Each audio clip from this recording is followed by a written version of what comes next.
Good afternoon, everyone. On behalf of Asian Markets, we welcome you all to the 1Q FY20 conference calls of Elgi Equipments Limited. We have with us today Mr. Jairam Vadraj, Managing Director representing the company. I request Mr. Jairam to take us through an overview of the quarter results, and then we shall begin the Q&A session. Over to you, sir. Thank you. Thank you, Kamlesh. Good afternoon, ladies and gentlemen. I appreciate you taking the time to be with us this afternoon. As is standard, I will take you through the consolidated numbers as a comparison with previous year's Q1.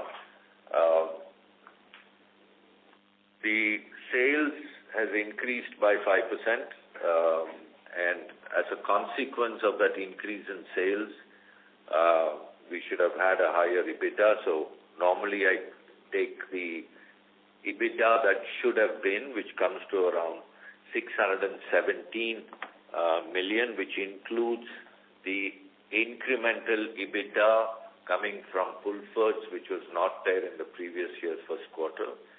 It should have been 617, whereas our actual EBITDA is only 392, which leaves a gap of close to 226 million.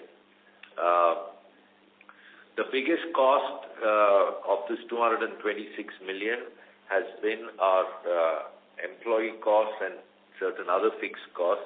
Employee cost has gone up by almost 160 million, and our other costs are around 60. So if I segment that further, out of that 220 million which has gone up in other costs, which are both fixed costs and employee costs, 90 million is strategic in nature. 100 million is strategic in nature. This is as a consequence of our strategic initiatives both in the U.S. and in Europe, and in the Middle East.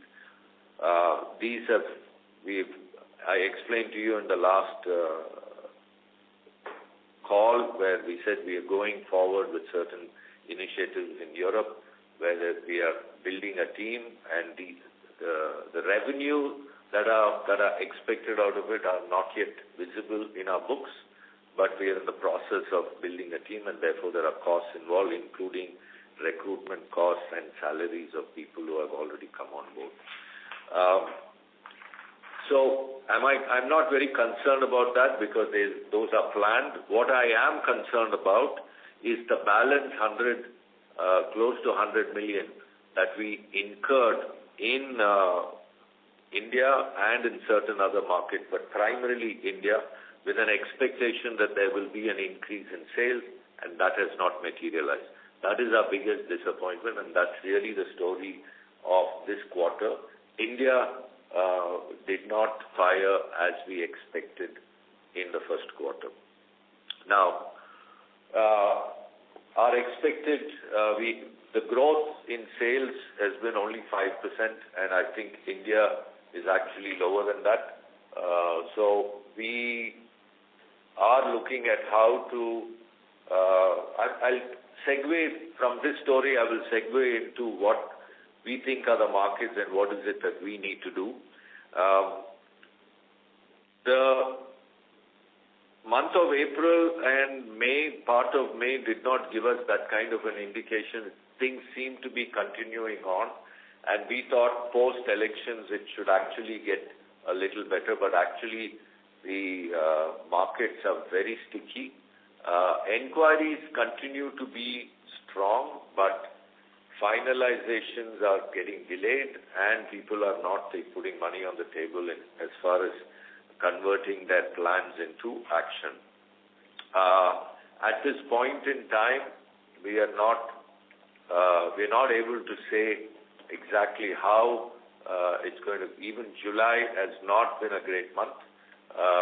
It's been probably at or marginally better than June, but I would not open the champagne yet as far as based on July. So there is general stickiness in the market. What we are doing is to see where we can cut back on our costs Some of these costs that are 100 million that I'm talking about, it's been reflected in the books as planned expenditure as well. So some of it can be reversed. We will look at that. We have to manage the business for cash. We've got to be extremely careful about credit, so we are going to do that. We're also going to go and judiciously look at capital investment and see what can be postponed.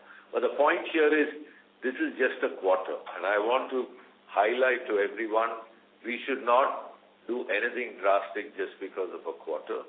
We need to stay focused on our long-term strategic goal, that is to build this business globally and reach that position of our number 2. We will continue to do that. We are not going to, I don't think the situation is that bad for us to go and start really looking at some fundamental changes. So I'm while I'm a little disappointed with the quarter, I still remain very optimistic in terms of what we have to do for the future of the company. So having said that, typically I will take you through what's the business like from geography to geography. So I'll start with Australia. Australia was a very good quarter, both for Pulfords as an entity. Pulfords did very well, but the rest of Australia was a little muted, but combined, it was a very good performance. Southeast Asia continues to be a little stagnant. We're creating some activity there, but nothing visible. India, like I explained to you, was a disappointment across most of the segments, particularly bad in Waterwell. Here I would like to say we have gained market share, but I don't think we have gained market share to the expectation that we had for ourselves. We had planned that this market will come back considering the cyclical nature of it, and we believe that the market had reached the nadir and it was due to climbing back up, but that has not happened, and that was one more contribution for why we could not grow as much as we should have. So aftermarket has also been a little sluggish, primarily because many of our customers' plants are not running 3 shifts, and therefore the need for parts and service are proportionately lower. So this is really the situation in India. Moving on to the Gulf, we have a strategic initiative there of going direct. We have settled all the thing with our existing distributors. We have built our team, and the initial results and response has been very positive, and this quarter also we've seen some positive results. Europe, particularly Rotair, has been a good quarter for Rotair and Europe. So we'll continue to have an optimistic view for that region. Moving on to the U.S., patents continues to be a challenge for us.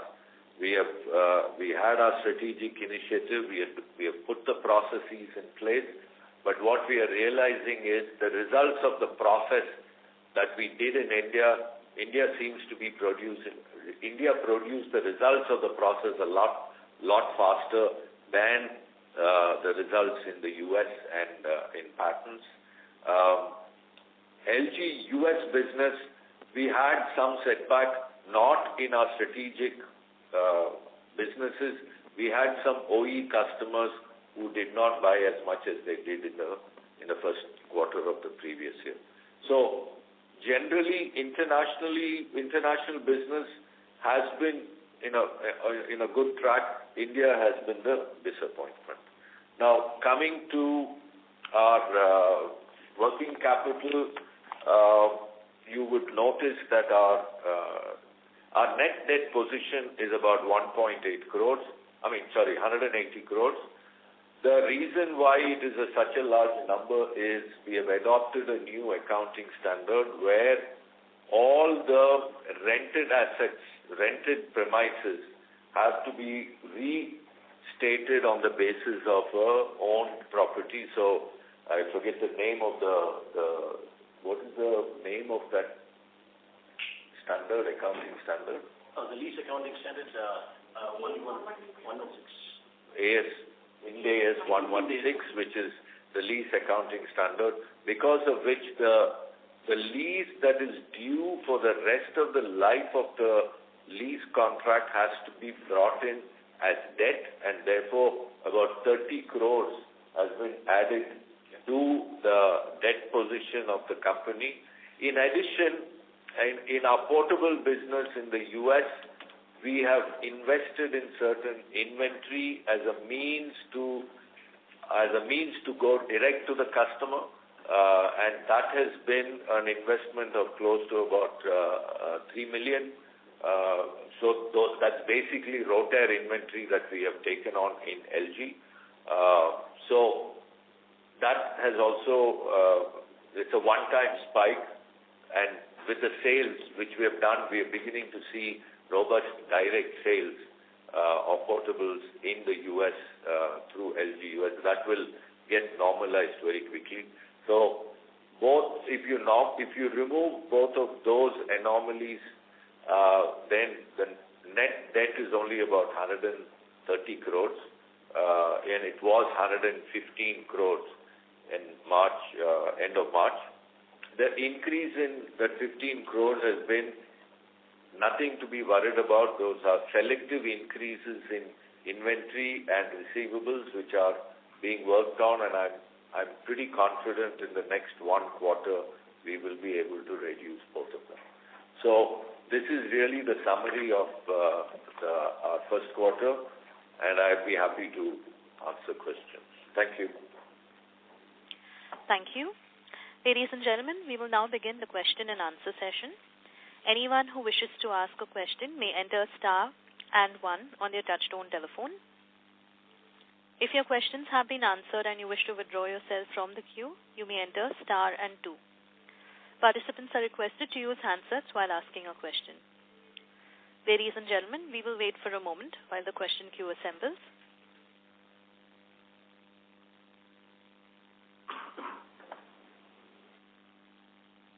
We have the first question from the line of Ravi Swaminathan from Spark Capital. Please go ahead. Hi, sir. Thanks for taking my questions. Hi, Ravi. How are you? Great, sir. How are you, sir? Good. Sir, from the domestic market perspective, so just want your views with autos seeing some slowdown. How that would have an impact on the compressor demand industry, both from direct auto demand and from associated ancillary demand, how it can have an impact, and not only on the compressor segment but also the ATS LG segment. We know that it's just a quarter, but for the year, how it can shape up?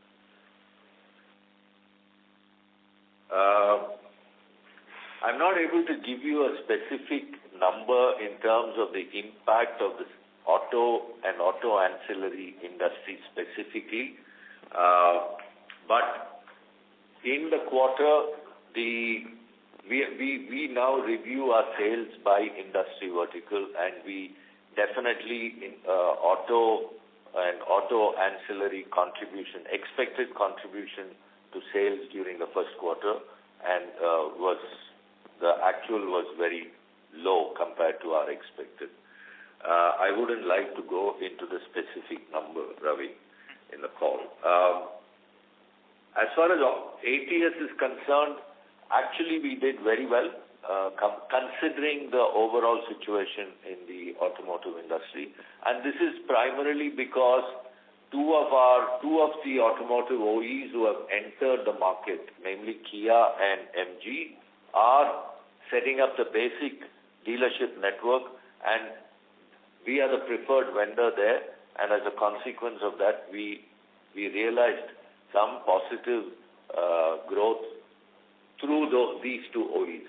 But the rest of the OEs has been a significant drop compared to the previous year. Now, what do we expect? As far as the industrial is concerned, like I mentioned in my preliminary remarks, we're really not able to decipher what the situation is going to be. But my fear is that with all the stuff that is happening politically with states, and it's a little worrying in terms of what will be the sentiments that will flow through to the market. Internationally, yes, there are problems. The U.S. has had the problem in the U.S. in terms of the shootouts, the economic challenges that they're talking about, both in the U.S. and the quantitative easing controversy that's happening in Europe. The markets are challenging there, but like I said, we are so small in these markets and the headroom is so high. I don't see that as a challenge for our growth aspirations because they're not very significant in these markets. This is really my summary of my response to you. Got it, sir. And in terms of the domestic market, infra, do you see the demand from infra side seeing any recovery at least in the second half, or given the state of spend or lack of that happening, so this year can be flattish or see only muted growth? Infrastructure, the earlier power and steel has been flat. We don't see any big resurgence or recovery from those two verticals. Cement was beginning to show some signs of it, but we'll have to wait and see whether they will continue through into the second quarter. Got it. And would you have one market share in this quarter, sir? Any sense on that? Market share? Yeah, at the compressor, the overall compressor. Unfortunately, we don't. These are all very speculative numbers. We don't have a centralized pool where we share all our numbers so that we can arrive at an accurate definition of our market share. But our sense is we may not have gained any share in the first quarter, but we have not lost. Got it. And my last question is, Rote seems to be doing well irrespective of last year. It had seen a very good growth. What is happening in that country, and why we are seeing special growth there? I think the growth is across all. It is also LG products, the industrial compressor business. Like I said, we've been growing strongly in Italy, and we continue to grow strong. So that's been a good contributor in the quarter. The portable business that they've been selling in the U.S. continues to hold. So that has contributed well. And the other two products, which the breakers and the Rampica in specialized applications that they've grown, they've also contributed reasonably. I wouldn't say big growth, but reasonably. Got it. So Rote sells to U.S. also, that portable compressors? Yeah, that's our biggest one of our biggest markets. Okay. So, indirectly... Which now LG is going to be selling direct. Directly, okay. So, LG will be directly selling the portable compressors to U.S. Yeah. Got it, sir. Okay, sir, I'll come back in the queue for more questions. Yeah. Thank you. We have the next question from the line of Ranjit Shivram from ICICI Securities. Please go ahead. Hi, sir. Good morning. Good afternoon, Ranjit. How are you? Good, sir. Sir, if you can just give us some color on how much was the India growth that you expected for this quarter, and how much it happened, and what's the outlook there? And outside India, what was your growth expectation, and how do you see things panning out? You told Australia is doing good, Europe is okay, US there were some setbacks. So currently, what do you see, and what's our strategy now? Okay. Without compromising the company's position in the eyes of the competition, I will try to give you some broad numbers. In my earlier call, last quarter's call, I said our expectation of growth is in the teens. We said we'll be in the teens, somewhere in the middle, and that kind of reflects our budget number. We expected a higher growth from outside India and a lower growth in India. Against that, we have grown 5%. Of that 5% growth, a bigger chunk of growth has come from outside India than from inside India. So our proportion of revenue, which was kind of 45 outside, 55 India, is now almost become 50-50. So the gap between our expected growth outside of India to actual, that gap is actually relatively small compared to the gap between what we wanted to grow or budgeted to grow in India and actually what India grew. Okay, so for the full year, now given this scenario, how much do you expect now? I wish I had a crystal ball, Ranjit. Right now, the last quarter's thing, I said things look good, and I expected post-election that there will be some, people coming back into the market to invest. But I've been wrong, and so therefore I don't want to take any. I don't want to speculate on what to expect. But whatever it is, I think the company, in terms of its plans, its process, its strategy, we're not going to waver and kind of dislocate the entire path that we have taken. We will make some judicious choices in terms of cost control, but continue down the path of what we have chosen to do. Okay. And Europe, I think in the last analyst meet, you had mentioned that you are still to frame up a strategy for Europe. The analyst meet, I said we are in the process of building our team and then building our basis that. I said no. In the analyst meet in February, we are in the process of getting a leader, European leader. We have got the leader, and in the last call, I said the leader is in place, our strategy is in place. We are in the process of putting the team together to execute that strategy. So that is where we are right now. The strategy, we have finalized the strategy of where all we're going to play in Europe. We've also identified at a broad level what will be the specific strategies to win in these markets that we have chosen to play.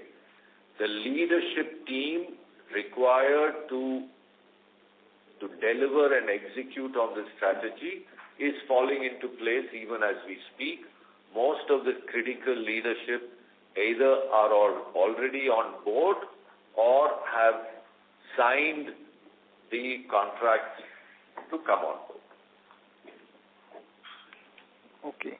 And railways, we have in the budget also, the railway, the allocation continues to be good. So is that something which we see can be a driver, because most of the expenditure of this will happen in the second half? So do you see any activity improving in the railways front?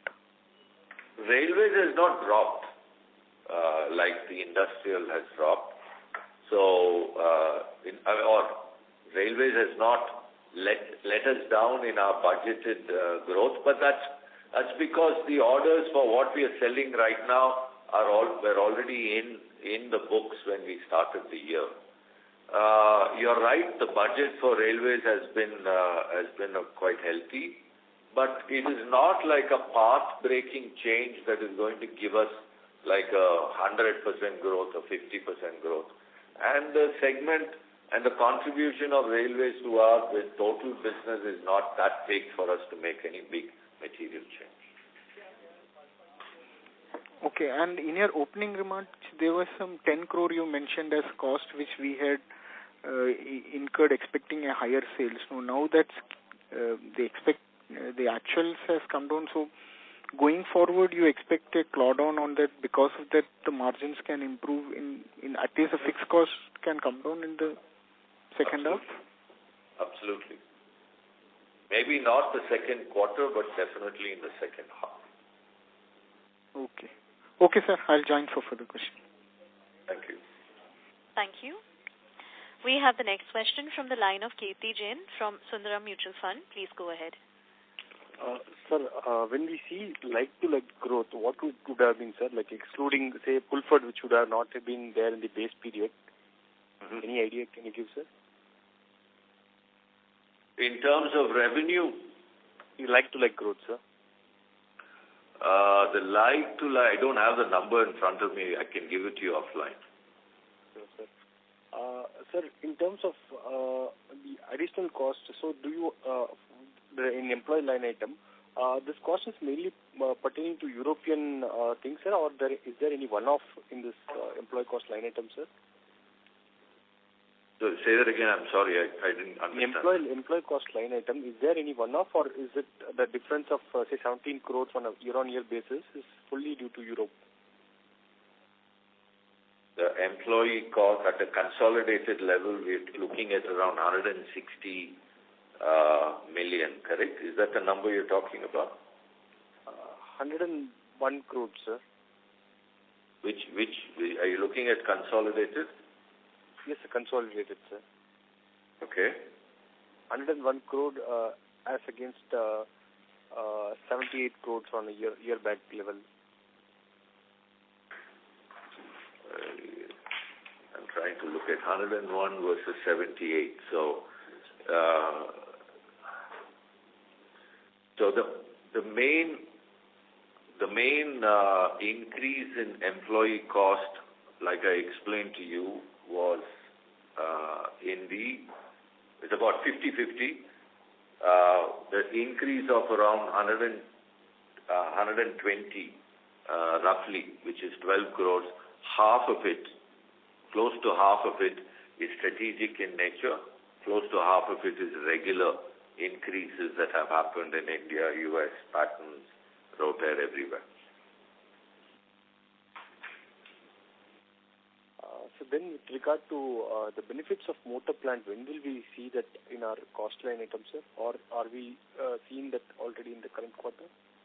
No, you don't see it in the current quarter. The benefits will really, in any significant way, it will only be in the third quarter onwards. We've already started the production. We've already started using those motors, but they will go through field validation, field prove out in larger sample sizes.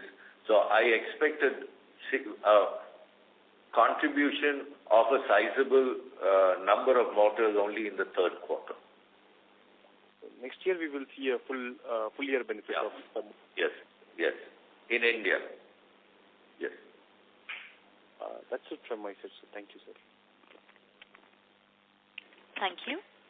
We have the next question from the line of Manish Goyal from Enam Holdings. Please go ahead. Yeah, very good afternoon, sir. Hi, Manish. How are you? Good, sir. Thank you, sir. Sir, sorry, dwelling again on the employee cost, I think a bit mixed up.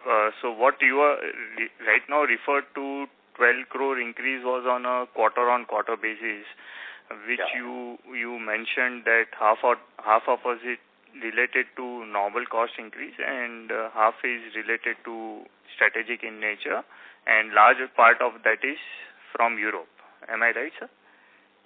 The strategic part, the biggest chunk is Europe. Yes. Okay.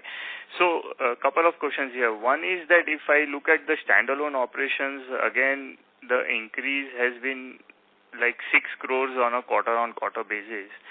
So is this normal, or is there some element of higher recruitment and which you are referring to that was probably related to looking at higher sales and now you look to curtail that?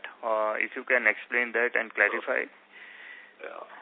So that additional in the standalone, what you're seeing is not only the actual increase, Manish, but also we book the projected headcount costs that will come during the year into that. Even though it is a budget and not an accounting number, we project it because we don't want surprises when it actually happens. Yeah? Sure. So to that extent, the 6 crores has a certain higher number than it would actually be, right? Mm-hmm. So that you will see that in the balance of the quarters, it is not, the difference is not 6 crores, it's a lot less. And certainly we are working on some of the headcount planned that is sitting in that 6 crores. We will go and review it very carefully, right? Okay. So to that extent, it is not going to get replicated in the other quarters. Sure. Okay. And on Europe's incremental cost, in last call you mentioned that you are gradually building up and eventually it will lead to a number between 3 million to 4 million additional cost. So is it that we'll continue to see this kind of increase on quarter basis for next couple of quarters? Yes, you will see the increases happening, but you'll start progressively, we'll start seeing some sales coming in as well. Okay. Because now, like on a consolidated basis, employee cost is now roughly 22% of the revenues, quite a large base now, and probably all the benefits on the contribution increase is getting offsetted by this. So probably we'll see. Like I explained during the investor meet as well as in the last quarter thing, there will be some blips that we go through in terms of our profitability, but these are you've got to get people on board first in order to generate revenue later, right? So we are going through that transition, so nothing to be worried about.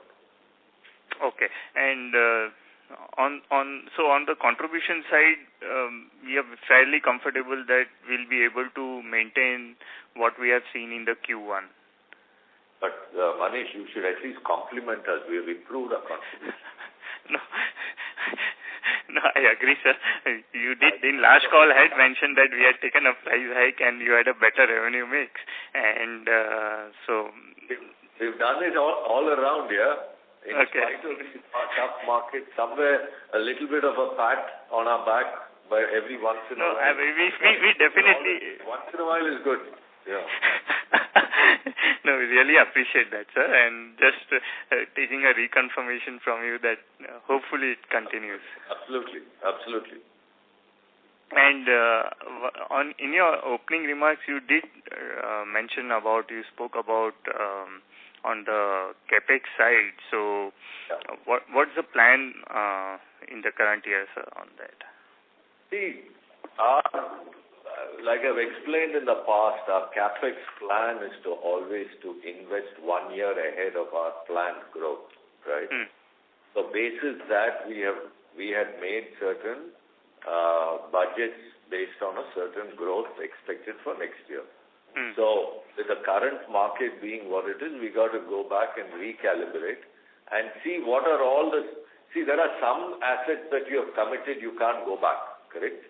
Sure. There are some assets that we have to commit. Maybe we will look at it and say, okay, defer that commitment by 6 months or 8 months to see how the market goes. Yeah. So, to that extent, whatever advance money that we put on the table will get deferred. Sure. Okay. Fine, sir. Thank you so much. Thank you. Thank you. Ladies and gentlemen, to ask a question, you may enter star and 1. We have the next question from the line of Aditya Bagul from Axis Capital. Please go ahead. Good afternoon, sir, and thank you for taking my question. Sir, a couple of questions from my end. Firstly, you mentioned in your opening remarks that certain strategic initiatives that you've taken in the U.S. are sort of having a prolonged, the results are being a little more prolonged vis-a-vis what you saw in India. Can you help us understand, what is the key difference between the two geographies and the way they're approaching to the same sort of a tactic? Okay. There are a couple of reasons, Aditya. One is the brand Elgi in India is well known. So the inertia for accepting the brand through an involved process of deeper penetration in the market happened a lot more faster in the Indian market. The second is we have a very mature sales and service organization already in place in India, both at a distributor level and at the company level. And almost 100% of our distributors in India are exclusive with us. They don't deal with another brand of compressors. So when we execute a go-to-market strategy in that context, well-known brand, well-established distribution, which is exclusive, and a mature sales and service organization of the company, we were able to overcome the inertia that a new process always brings in, right? A new process means change. Change is uncomfortable, there's inertia, but we were able to overcome that. The same situation in the U.S., the brand is not as well known. We are just beginning to gain some recognition. Out of probably 74, 75 distributors, not more than 8 or 10 are exclusive with us. The others carry other brands as well. So any go-to-market process has an inertia by virtue of the fact that they will be straddling multiple brands. And the organization in both at Patterns, which we are now changing, as well as in the U.S. operation, they're all relatively new. They're getting into the market. They're trying to get engaged in the market. So it's taking a little bit more time. So we did not factor in the impact of these factors in the velocity that we expected the change to happen. Sure, sir. So is it fair to assume that a lot of the issues that we faced, especially at Patterns and to some extent with LG US, is largely an account of a more nascent brand and a regular churn in our employee force there? And going forward with a stable team in place, I don't think that this would be a recurring phenomenon. Is that a fair assumption to make? I think that's a fair assumption. See, a lot of companies face the problem of growing because their products are not good, products fail, performance is not to the mark, service is not to the mark. We score more than 100% on all these in the U.S. market. So that's a strength that we should not discount. So once you have that strength in place, then it's a matter of just, pushing through on our presence in the market, staying there and making it happen, right? And our track record in the U.S. has been pretty good in terms of growing. We've been growing consistently. Now, each level of growth takes you to the next orbit. And in the next orbit, what worked in the previous orbit is not going to work. So there is a new set of activities that are going through. That again goes through a set of change. All that will happen. So trajectory-wise, we are in the right trajectory. Timing-wise, we will have some ups and downs, which I'm not too worried about. Sure, sir. That's quite comforting. Sir, and my second question is on our oil-free screw compressors. It's almost a year and a half that we've sort of introduced them in the market, both from a test point of view and actual introduction as well. How is the market feedback, and now does it contribute a meaningful chunk to our industrial sales? Yeah. Now, let me correct your observation a little bit. We have been in oil-free screw compressors for almost now 15 years, right? Right. That's the conventional oil-free screw compressor. My bad, sir. I meant the new one. Yeah.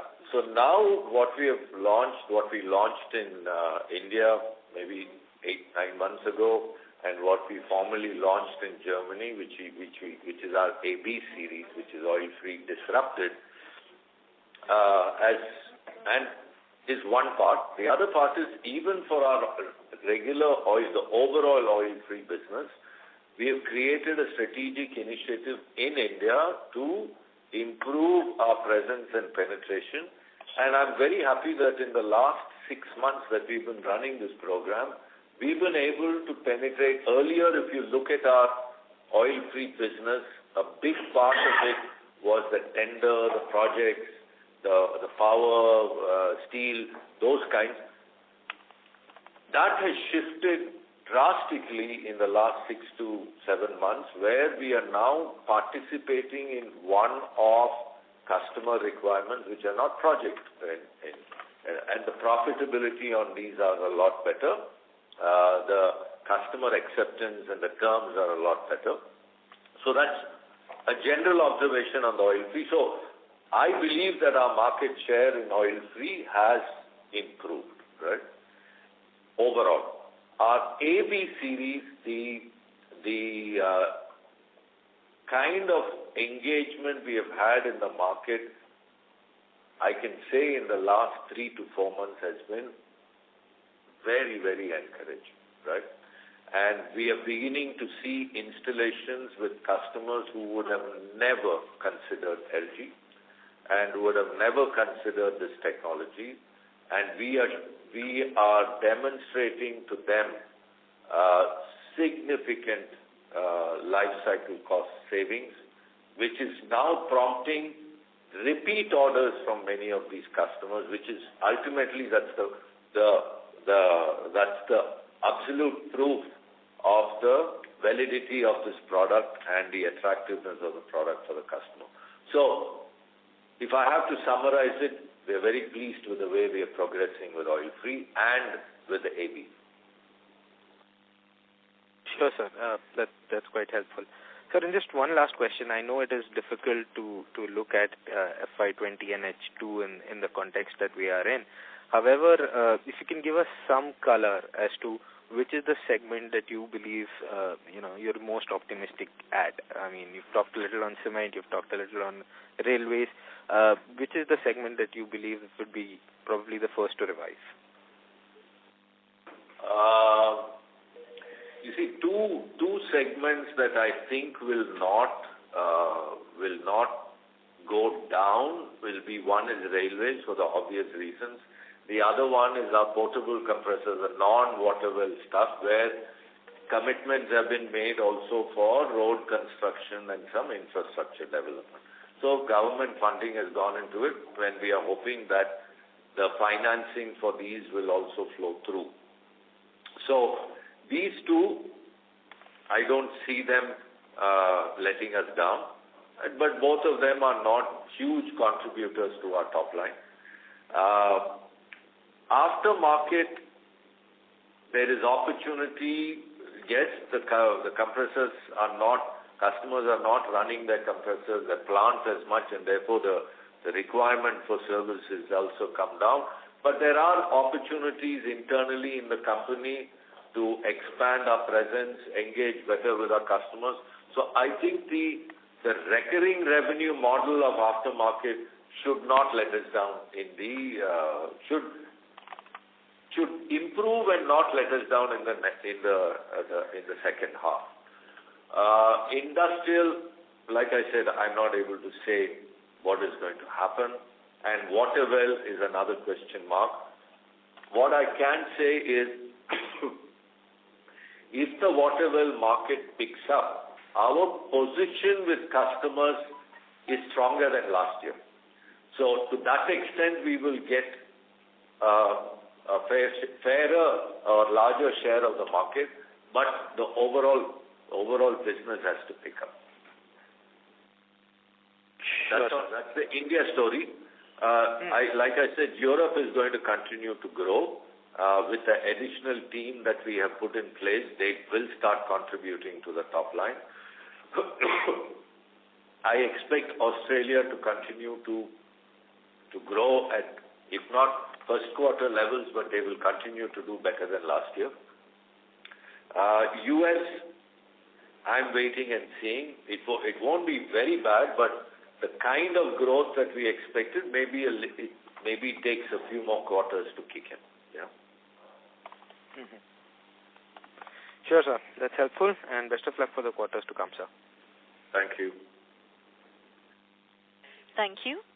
Ladies and gentlemen, if you have a question, you may enter star and 1. We have the next question from the line of Nishit Seth from Anvil Shares. Please go ahead. Hello. Hi. Thanks for taking my question. Sir, one question I had with respect to the cost. Now, as you mentioned in the call that because of the new accounting standards, the operating leases, there was some part of it which was calculated in debt. Now, if I were to look at the cost structure, absolutely right where you say that the contribution has improved and hats off for that. But the cost structure, I think the fixed costs other than employee cost have also risen significantly. So could you just help us with, the kind of operating profit at the standalone level on a comparative basis to last year? Because reported operating profit is 26.6 crores versus 29 crores in Q1 of last year in the standalone business. What would this figure have been if we had accounted the leases, as per the gold standard? The lease accounting. So let me try and see if I can get the number. But to explain, like I said, when there are strategic costs, there are two elements to our strategic cost. Sure. One is the employee cost, and one is costs that we have paid for consultancy for specific geographies. Sure. Those geographies are primarily US and Europe. In Europe, the consultancy was for the recruitment of people, and in the US, it's for our project, our go-to-market project that we embarked in a year ago. Sure. Now, so in India and the rest of the geographies, there is actually the fixed costs have either remained the same or actually gone down. Yeah. So the other fixed costs besides people costs are in very good control in the regular context. Now, to answer your question, how much of the lease accounting was I'm not able to. Can we take this offline? You can get in touch with our people. They'll give it to you. Yeah. Sure. So that is okay. So one question, what you mentioned on that was that the strategic cost with respect to the consultancy charges. Do we book it in the standalone, or it's a mix in standalone and consolidated? It's a mixture of both, because the position we have taken is in standalone. There are certain benefits that we get because of these strategic initiatives by virtue of increased sales to our subsidiaries. To that extent, we are able to justify the booking in the standalone. Okay, sure. So then I'll take it offline with the CFO. Yeah. Thank you. Thank you. Ladies and gentlemen, to ask a question, you may enter star and 1. Participants, if you have a question, you may enter star and 1.